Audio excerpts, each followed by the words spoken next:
Miss Brooks loves books, and I don't.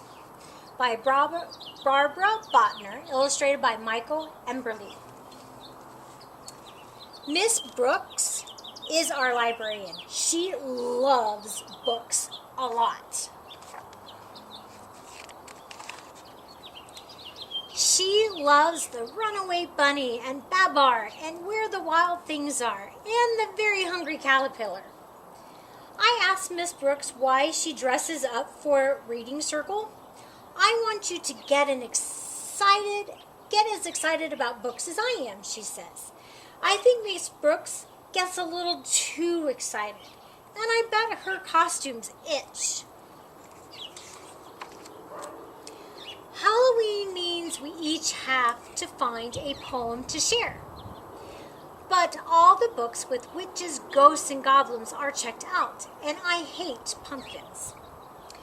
So I make up a Halloween poem of my own. Eek, a freak. The class looks at me funny. Miss Brooks says, well, it's a start.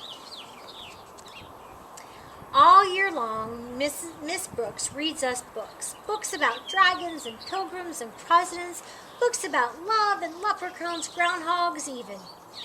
It's vexing. Then in May, Miss Brooks tells us about something truly terrifying. Book Week. You each need to pick a favorite story to share with the class. I want you to wear a costume and tell us all about it.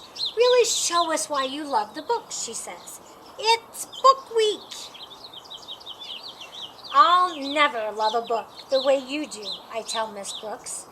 Don't be so sure, she says. When I get home, I ask my mother if we can move to a new town. My mother says there's a librarian in every town. I ask if she wants to go to my assignment, if she wants to do my assignment for me. I've already been in the first grade, says my mother. Book Week. Then the flower fairy flew out. Giddy up, yippee-yi-yi-oh. Every single day of Book Week, kids shared stories about trains and fairies and cowboys and dogs. So he just said woof. When Miss Brooks asks what I think, I say, too flowery, too furry, too clickety, too yippity. So Miss Brooks fills my bag with more books for me to read with my mom.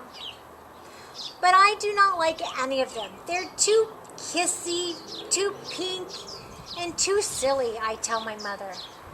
You're as stubborn as a wart, she says. I want to read a story with warts, I shout. Warts! My mother finds a book called Shrek.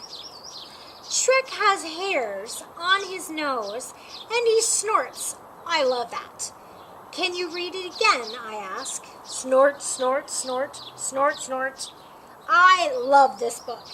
I have to practice the words over and over, but my mother has. Then we make an ogre costume. I make stick-on warts for the whole class. Then I get to school the next day. I ask Miss Brooks to lend me a hand. When I say the word snort, the whole class snorts. I explain why a stubborn, smelly, snorty ogre searches for a revolting bride. Makes me laugh. Snort, snort, snort, snort. Miss Brooks says she's glad I found a book to love. She says that even ogres like me can find something funny and fantastic and appalling in the library. And that is the slimy truth.